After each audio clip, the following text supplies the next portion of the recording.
Fast 96 news vice chairman محمد عرفان سندھو کراچی۔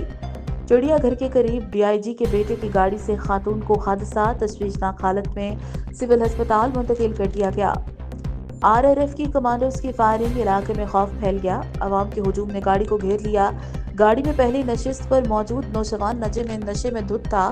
تفصیلات کے مطابق گارڈن کے علاقے ہاتھی چوک کے قریب ڈبل کیبن گاڑی کی ٹکر سے خاتون زخمی ہوئی، جسے طبی امداد کے لیے سول ہسپتال چکس منتقل کیا گیا۔ مقامی ذرائع کے مطابق گاڑی سرکاری تھی، جس پر ایس پی ایف 011 نصب تھا، جس میں سیکیورٹی اہلکار بھی مسلح موجود تھے۔